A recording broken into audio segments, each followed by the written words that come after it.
All right, podcast listener, we're going to do some push-ups, some sit-ups, some sit and reach. Sit back, relax, and enjoy this episode of JJ Meets World. Whistle sound. JJ Gordon, sort of like that Indiana Jones, in that he's always sniffing out his next adventure. Yes, he is. He's always interviewing guests so he can have them on his show and they can talk about pop culture, arts, and leisure. JJ has his flag unfurled and he likes his french fries curled, and he's fun and then he twirled as he goes to meet the world. He will march into the rain even if his ankle sprained. Take a peek inside his brain. This podcast is called JJ Meets World.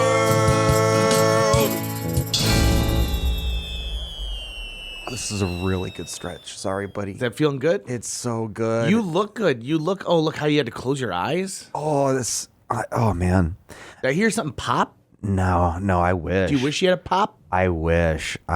Stretching is like one of my favorite things to do these days. Is it? After sleeping. Sleeping and stretching are like two of the best parts of the day. Do you do any actual like calisthenic stretching or anything like that? No routine. Just kind of go where my body takes me. I go where the wind blows, you know? I do what would be the same stretching that like your elementary school gym teacher taught you, like where you do like the butterfly legs and you push those down and then you stretch your, like as far as you can. Not a sit and reach. You don't do the sit and reach? Do you know that my wife one night claimed that she held a record in Traill County for the sit and reach?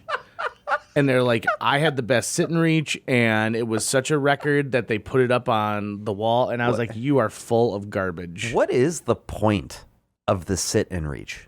To see how flexible your lower back is. Because you have your feet, right? So they can't go forward. And so your bend is at your lower back, like at your hips. Okay. Right? But what is the point of measuring that? Oh, to see how far to see how far you can go, to see how far your bend is.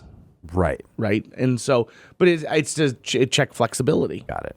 It's just like, did they ever do a body? What did they do with those numbers? Were they like, okay, 7, got it? Well, did they write it down? Is that really all they did with it? Yeah. Well, or were they like, we gotta do some intervention on this kid? He's at a 3.5. Do you not know about the Presidential Fitness Challenge? I remember the Presidential Fitness Challenge.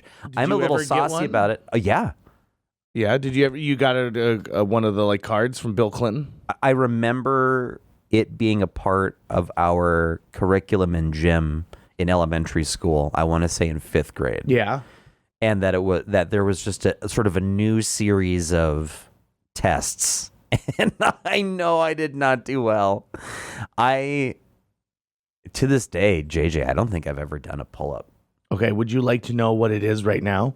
What my pull-up is? It's 0. No. I did a pull-up. 1.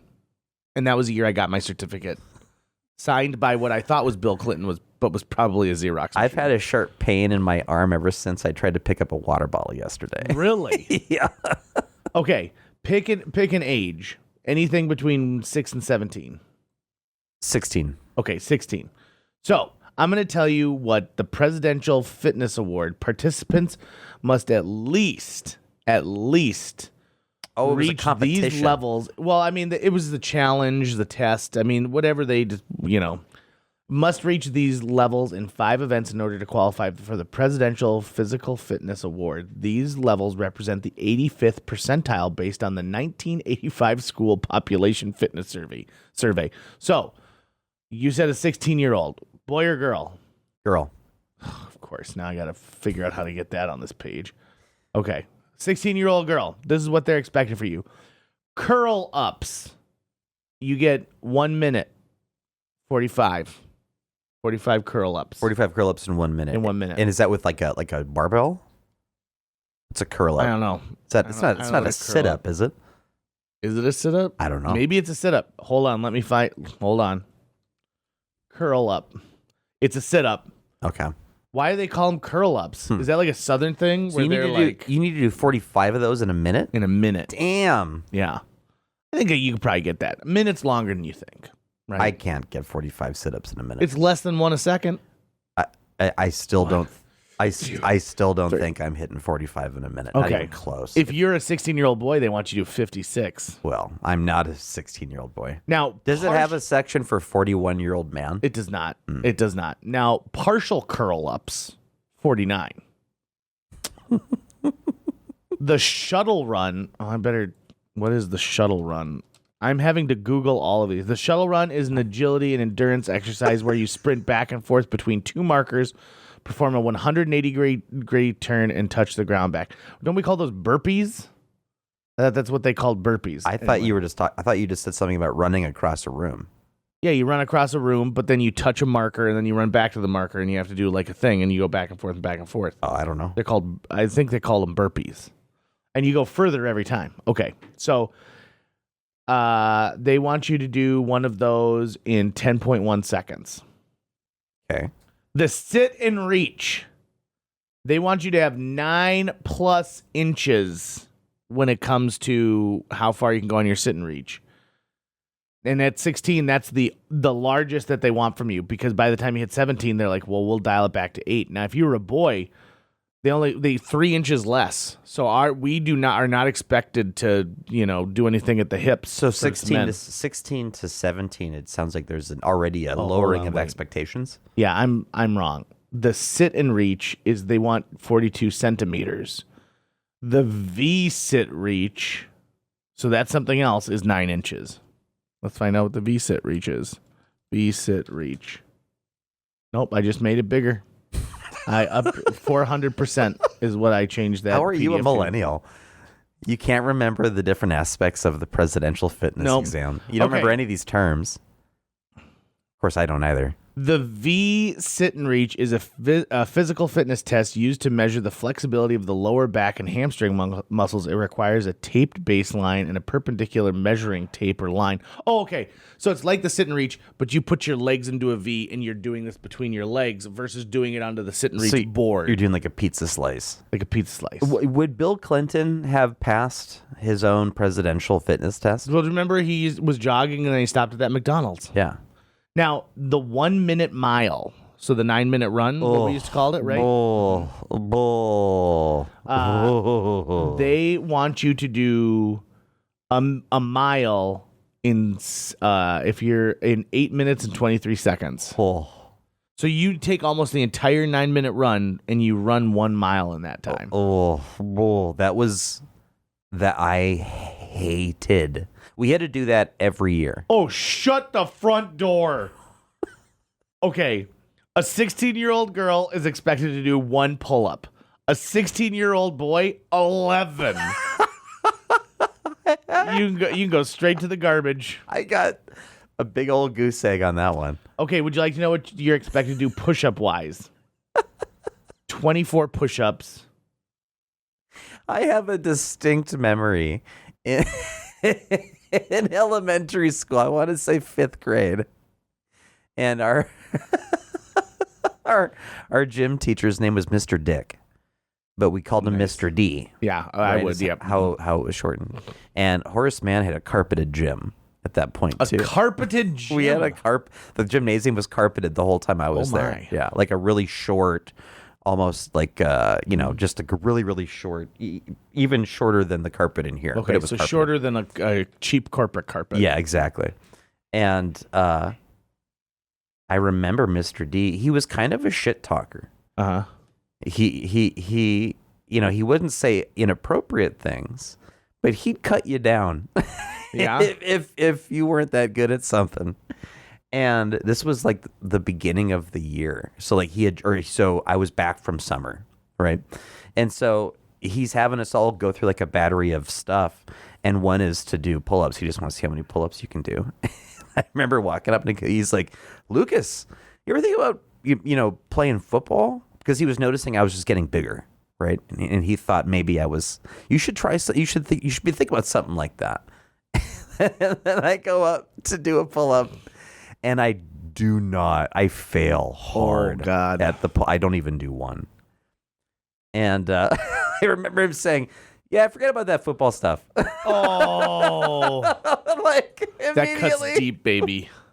I was cool with it. I remember when he even mentioned it, Me thinking that's not something I have any interest in doing. There's no comic books. There's no football. comic books, at the football field. I have asthma. I like the X-Men, like Star Trek: The Next Generation. I don't like running around the field for 9 minutes.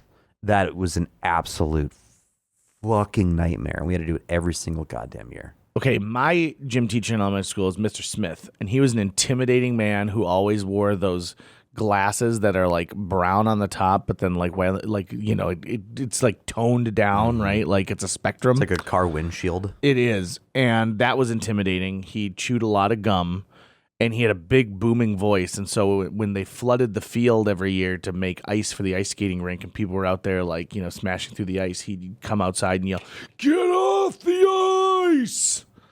But Mr. Smith also at this point was he was a generous man, right? Now here's the thing I'm going to call out for Shenanigans. I didn't see him do any exact measuring on where he put the cones when we ran the 9-minute run. Like I remember being out there and he's like, "Yeah, just run out there and I'll tell you when to stop." And so I was running out there and he goes, "Stop." And then that's where I put the cone down. There was no measurements. It could have been more than a mile. It could have been less than a mile. I don't know. Shouldn't you have had some kind of a rope? Something that you could have done to gauge that amount of space adequately? You could save the rope too, right? So you could just coil it up and bring it out the next year because that length isn't going to change. Exactly, right? Just stretch it out. Bingo. This is one of the best parts about being an adult because at that time, what option did we have? I couldn't say, "No, I'm not running this thing," right? I would have gotten in trouble. There would have been consequences for it. Now, if Mr. Dick walked in and was like, "Lucas, run around the block," I would just say, "No, I don't want to, so I'm not going to." I think that. You know what the problem is, though?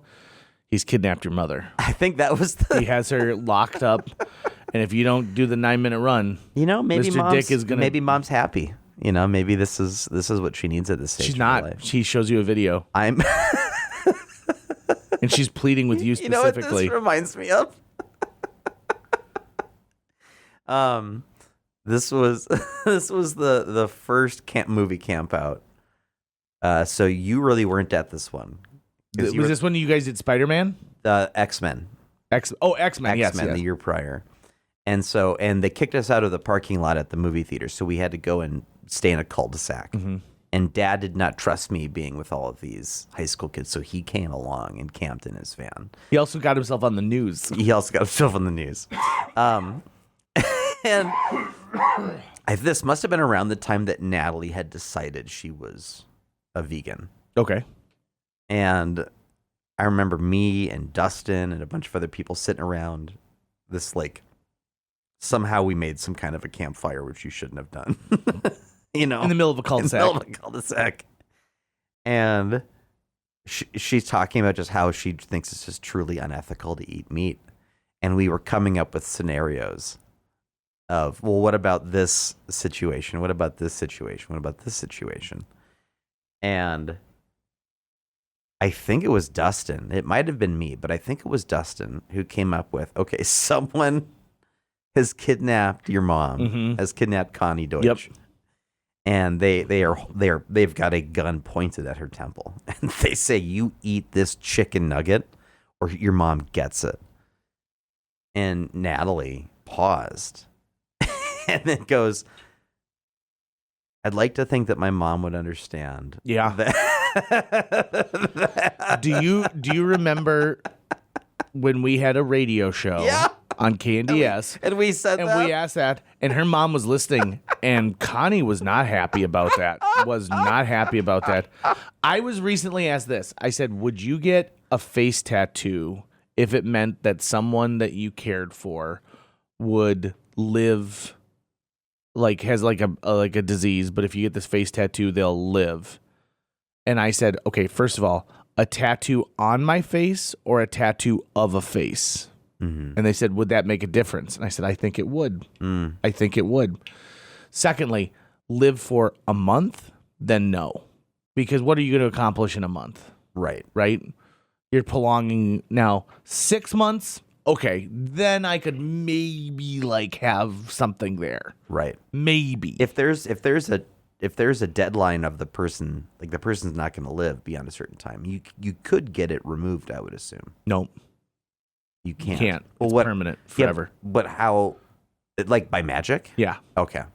Because also getting a tattoo of someone doesn't, that's the magic, right? The magic goes there. And so if I do that, then somebody else is going to drop dead on the planet. Look at me getting all literal about this. I know, right? Really You're worried about hypothetical. When I said that I wouldn't do it for like a month, they were so angry.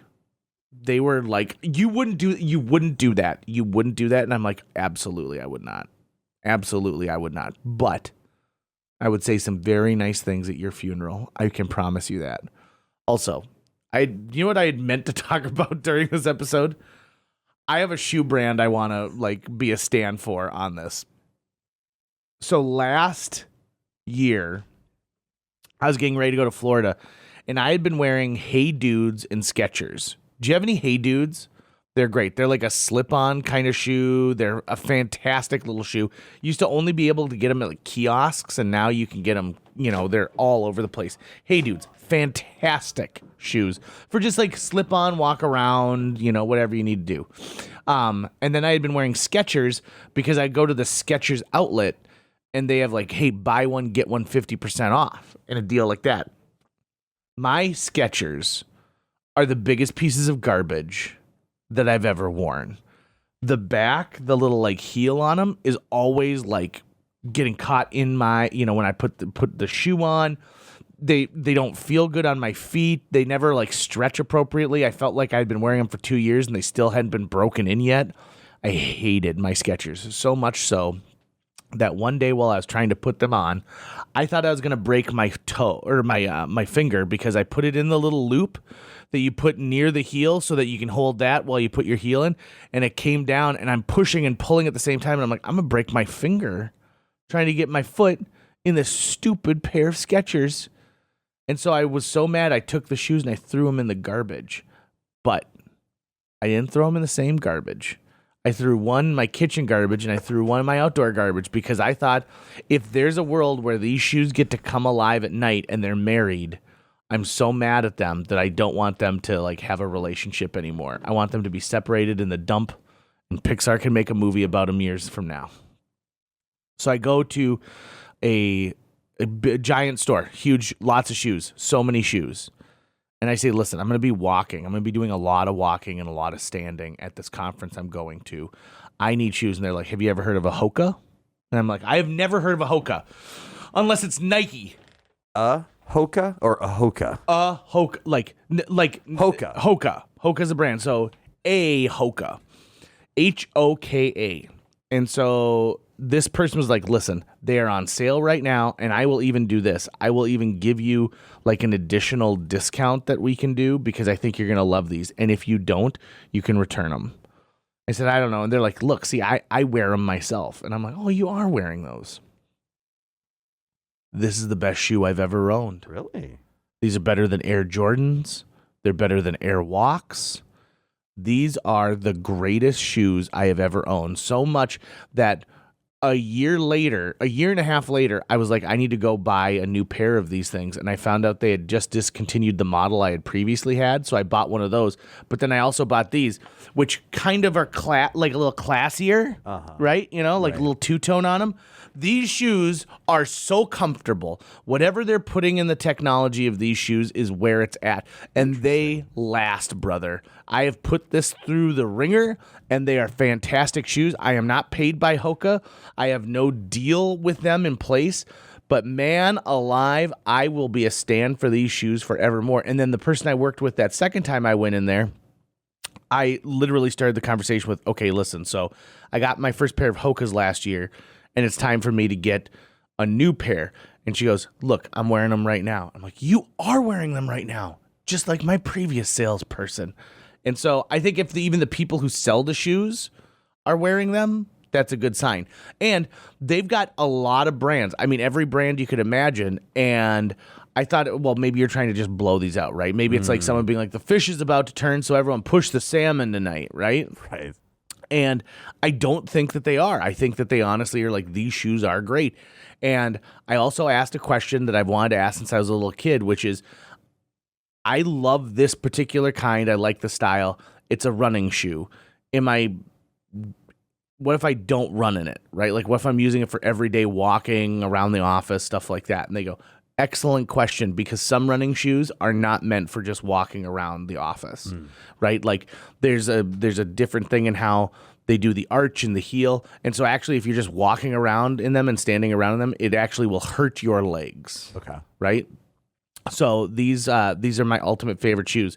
The shoes I regret the most, and you might remember these, they were shoes that were kind of built like a rocking chair where, they come down, but they're like, you lose so much weight and you're going to tone up your calves and stuff like that. I remember those claims. Yeah. I bought one of those pairs of shoes and that was total and complete crap. I was falling over all the time, everywhere. I could not stand up. What kind of shoes are you wearing right now? Moon boots. Oh, nice. Do you get those for selling enough wrapping paper? Yeah. Yeah. I trip a lot and I don't feel like an astronaut. We had neighbors who had moon shoes, and I was so excited. I couldn't wait to try them because they were the Nickelodeon moon shoes, too. And I was on them for all about, 30 seconds. I'm like, oh, yeah, these are garbage. What was the item where you would tether it to your leg like a ball and chain? Skip it. Yeah. And you would basically just swing it around on your leg and jump over it, and it would count, right? Yep. And come up with would it sing to you? No. I think the later versions played like some music while you were doing it, like a burr, burr, burr, burr, burr, burr. But the skip it was just you going around. And it was essentially like a one person jump rope. Like it was like a jump rope without like going around your whole body. So like you'd put it on your right leg and you'd use your right leg to spin it, and then your left leg would be hopping over it. Did you ever have a positive experience with a slip and slide? Yeah, many. Really? Yeah. Really? Yeah. But not a branded slip and slide, a concept of a slip and slide. So a branded slip and slide, no, they were too short. Those things were crap. Crocodile Mile, do you remember that one? I loved my neighbors had a Crocodile Mile, and that one was sweet because you went down it, and then you had like a crocodile's mouth, and then you ended up like in a mini pool. And didn't it have spigots along the way, it too? Did. To keep you well lubricated the whole way. The slip and slide science really hit a brick wall after a point. By the way, how much would you love to work for the slip and slide company? Wham-O. That's one of those, we have a bunch of leftover synthetic plastic. We got to figure out something to do with these sheets. Damn straight.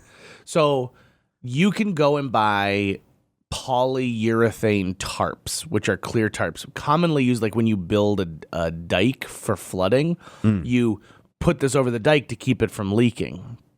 And so when I worked at the Western Entertainment Festival, there's a big hill. And every now and then, a bunch of guys would run up this hill, and they would have this tarp, and they'd lay it out as fast as they could, and then they'd use like 3 bottles of Dawn dishwashing soap, and then they'd have 5-gallon buckets. And the efficiency, everyone had a job. They knew what they were doing. You would think that this was some kind of an assembly line in Russia, right? Like they had really just knocked it out of the park. And so they would do this. So they would put a slip and slide up. And while I have no aversion to a slip and slide, during the festival, when there's 30,000 people camping and you're drunk as hell, the problem is that this thing was on a good incline and it never made it all the way to the bottom. And so no matter what, you'd go down it, and then you'd have about 20 feet of hard packed earth that's stopping you, right? Yeah. Or if you had enough oomph, you ended up in a swamp. Yeah. Right? So I remember closing it down one year, and another guy and I grabbing edges of it and going up, and this girl going like, "You guys are the worst," and then went down it and hit me, and I go ass over tea kettle, and then I end up going down this same thing too. And I get to the bottom, and I crash into her like when we get to the bottom. The same thing like would happen if you were on a sledding course and someone like did that on a sledding course.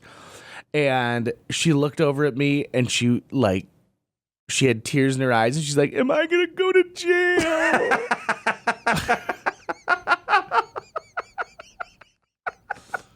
But here's what's amazing.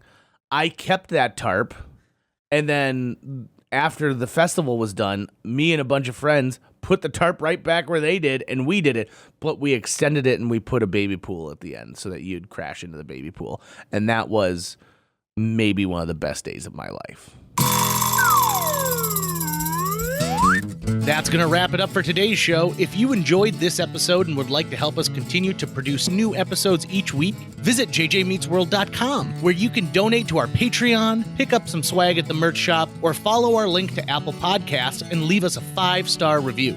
You can also follow us on social media. We're on Facebook, Instagram, Twitter, YouTube, all the sites the cool kids are using these days. JJ Meets World is produced every week by Tucker Lucas. You can find out more about Tucker's work by visiting moonbasemaria.com. If you want to get in touch with your host with the most, check out linebenders.com, where you can find direct contact info for JJ or booking information. I mean, we've all gone on a slip and slide at one point. It's called the birth canal.